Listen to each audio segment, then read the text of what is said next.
بسم اللہ الرحمن الرحیم الحمد للہ رب العالمین والعاقبۃ للمتقین والصلاة والسلام علی سید الانبیاء والمرسلین وعلی آلہ واصحابہ اجمعین الی یوم الدین اما بعد قال اللہ تبارک وتعالی فی القرآن المجید اعوذ باللہ من الشیطان الرجیم بسم اللہ الرحمن الرحیم وفی ذلک فلیتنافس المتنافسون صدق اللہ العظیم۔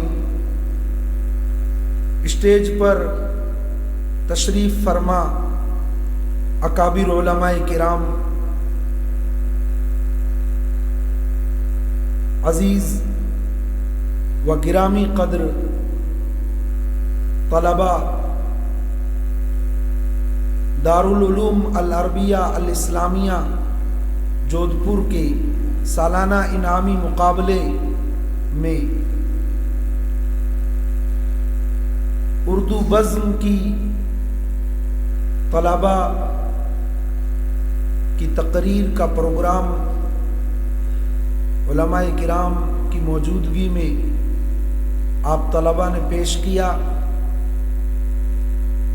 الحمدللہ، اللہ کا لاکھ لاکھ شکر ہے کہ آپ طلباء نے اپنی ہمت، جرأت،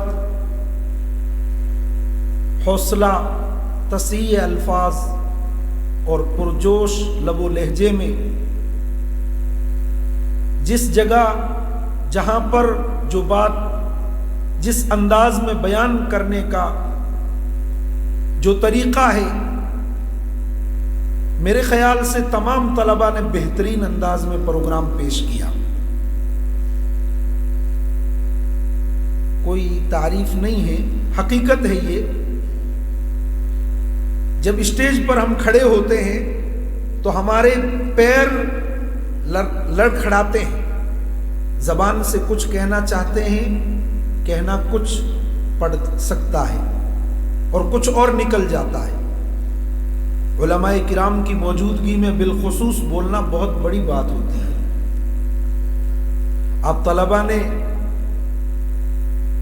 کئی اشعار، تقریریں، عظمت قرآن، عظمت صحابہ، حالات حاضرہ، کئی عناوین پر اچھے مواد کے ساتھ تقریریں پیش کی ہے۔ میں آپ سب کو مبارکباد دیتا ہوں۔ آپ کے اساتذہ کرام اس بات کے اور مبارکباد کے لائق ہیں، مستحق ہیں کہ انہوں نے جس طرح مفتی صاحب نے فرمایا، تعلیمی سرگرمیوں کے ساتھ ثقافتی اور ان انجمنوں کے اندر آپ نے جو بھرپور حصہ لیا ہے، الحمدللہ آپ اپنی حد تک الحمدللہ آپ کامیاب ہیں۔ میں دعا کرتا ہوں کہ اللہ تعالی ہم سب کی ان محنتوں کو قبول فرمائے۔ میں نے قرآن کریم کی ایک آیت پڑھی ہے، اس آیت میں اسی کی طرف اشارہ ہے کہ اگر ہمیں آگے بڑھنا ہے، حرص کرنا، دین کے کام میں حرص تو نہیں ہے لیکن تنافس ضرور ہے۔ اگر ہمیں حرص جائز ہوتا تو ایسے کاموں میں جائز ہوتا۔ مولانا ابوالکلام آزاد رحمۃ اللہ علیہ جو بہترین مقرر تھے، اسی طرح محمد علی جوہر بہت اچھے مقرر تھے، حضرت مولانا شبیر احمد عثمانی زبردست مقرر تھے۔ ہمارے موجودہ دور میں کئی اکابر علماء کرام زبردست مقرر ہیں۔ اسی لیے اللہ نے فرمایا، الرحمن علم القرآن خلق الانسان علمہ البیان۔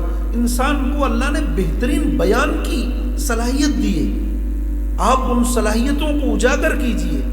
یہ محراب مسجد کے آپ کے منتظر ہیں، لوگ آپ کے منتظر ہیں کہ آپ لوگوں کے سامنے آئیں اور ان کے سامنے اپنے معافی ضمیر کو بیان کریں، اپنے دل کی بات کو لوگوں کے سامنے رکھیں، اور اس بات کے لیے آپ کے اندر سب سے پہلے خود اعتمادی اور پھر آپ کا مطالعہ کام آئے گا۔ اللہ مجھے بھی عمل کی توفیق عطا فرمائے۔ وآخر دعوانا الحمدللہ رب العالمین۔